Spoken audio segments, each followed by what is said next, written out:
to introduce my friend David Wedaman. David got inducted into the society 2 years ago and has been a lot of fun. I don't even really need to say very much because I know that he doesn't need any kind of introduction. But reading his bio, I'm so impressed. He started his company in 2002, and he's already grown it to within the last 7 years, 32 offices, 250 employees, and revenues exceeding $250 million. I don't think I need to say anything else because we've got a real entrepreneur right here with us. David, welcome. Thank you.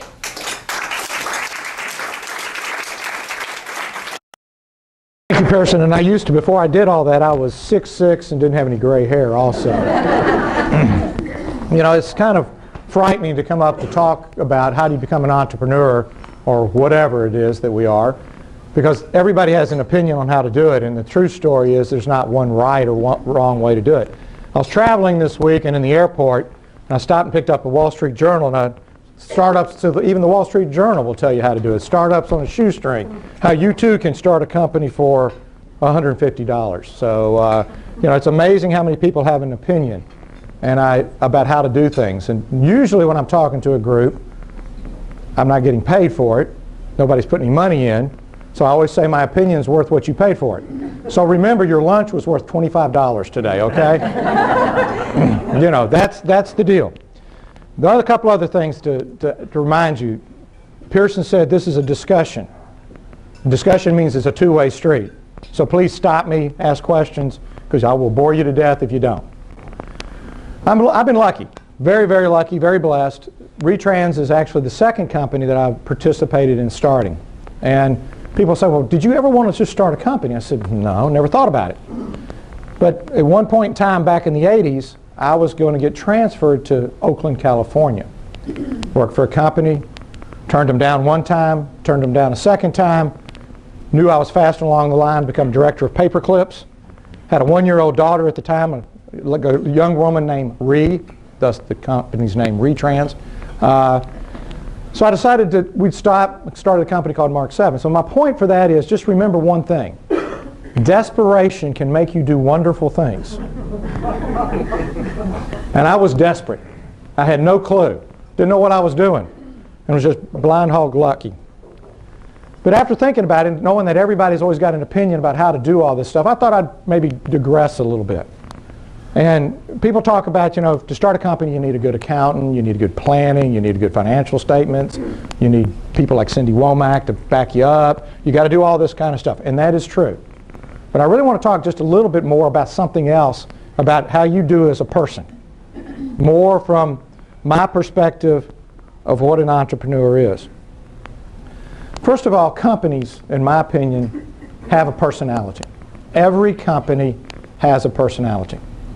And sadly, that personality is developed by the guy in charge or the gal in charge, whether you like it or not. When I got out of school, I have an accounting degree. Yeah, I'm a bean counter. Frontal lobotomy, drug treatment, it's working. Not quite over it. Worked for Arthur Anderson. Yeah, I still have my shredder. I digress.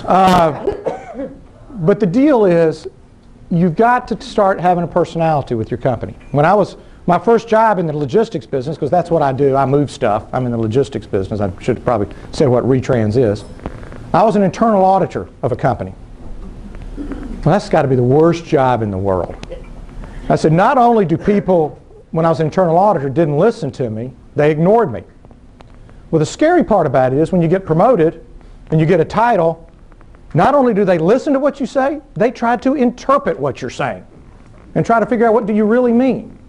So the key is you've got to remember that it's your personality that you're trying to set, and you got how you carry yourself.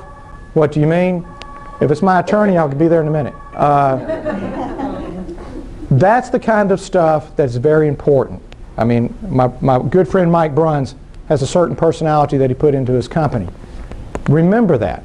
As you carry yourself around as the boss, or even leading anything, it is your personality that you're giving out to, because everybody's going to try to mimic the boss. You may not want that to happen, it simply does. So pay close attention to that. The other thing, as the leader of a company, remember one other thing. They're paying attention to the small things that you do.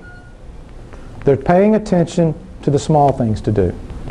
When you start a company or you have a company and you're standing up by the receptionist desk and the phone rings and reception is off doing something, answer the phone. You know, one time I answered the phone and the guy goes, "What are you doing answering the phone?" I said, "It was ringing." Now, did I know how to transfer it very well? Yeah. You know, you might have to hold them for a little bit. I one time said, not anymore, but I'm aging myself a little bit, the two most important people in a company, any company at all that has any size, the receptionist that answers the phone and the mailroom. Because if you don't get your mail, now fortunately we have email now, we don't get much mail, but in my business I still get a lot of bills. Hopefully get a few checks to go with those bills, but get a lot of bills. The receptionist and the mailroom.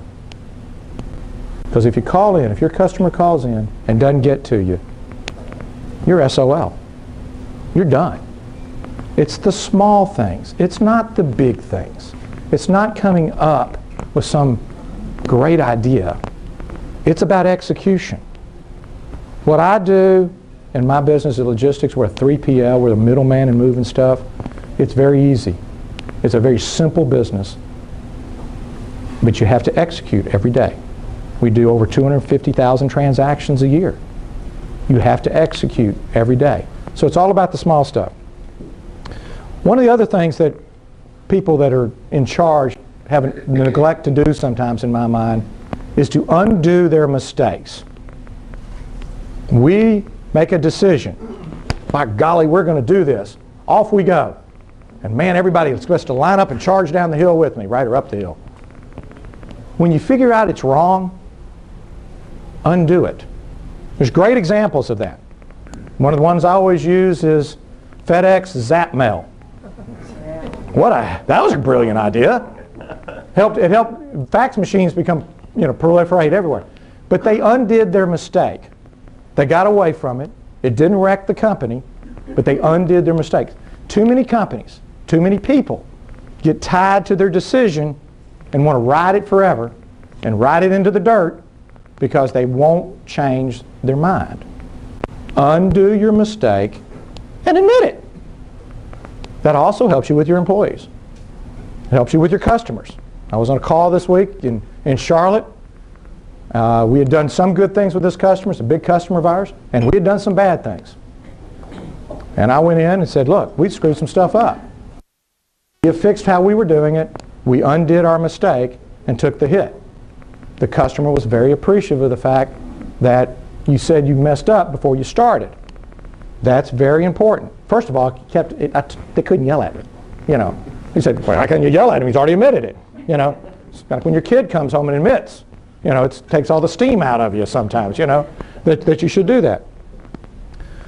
Another issue that I think that people in working with companies is hiring. People have a tendency to always want to hire people that are like them. Well, that's frightening if you think about myself. Why would you want to hire anybody like me? Don't get trapped in hiring people that are like yourself. You need multiple talents, you need different types of personalities, and you need to encourage them.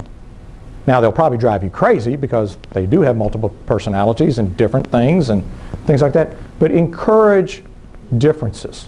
You've got to encourage differences, because if not, we'll go back to that everybody going down the hill together. You need somebody occasionally that'll stand up to you and go, hey dummy, this is not what we want to do here.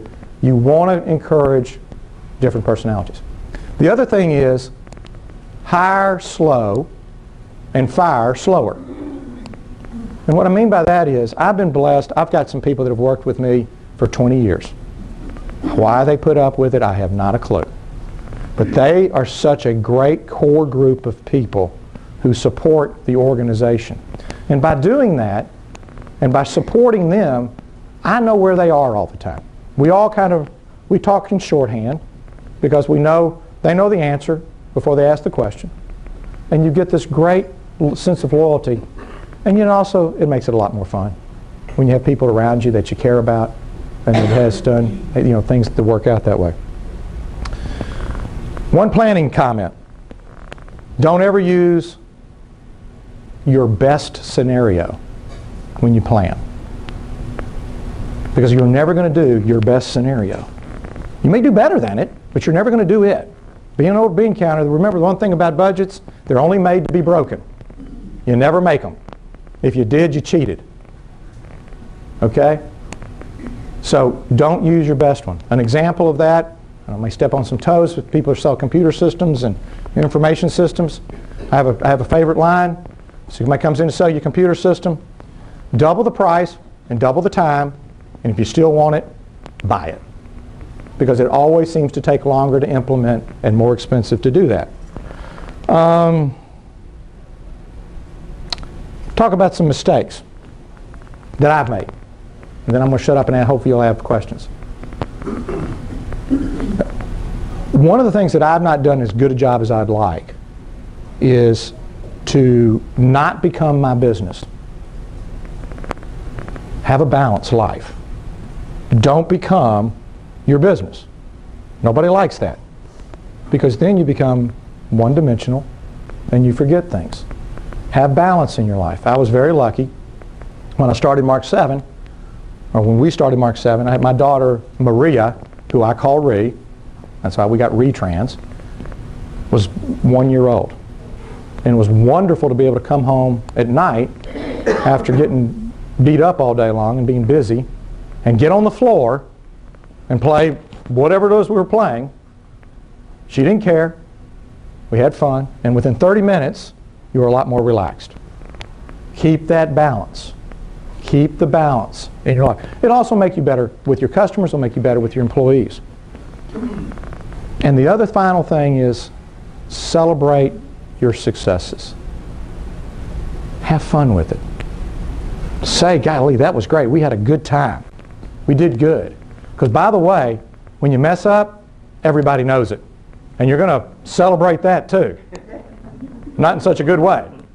But if you don't celebrate your successes, and I can tell you I have not done a good job of that always, and I'm still working on it. I'm a work in progress. Have fun and celebrate your successes, because then it makes it worthwhile. It makes it where you can enjoy what you're doing. So that's it. You know, go home, go back to work, and do whatever.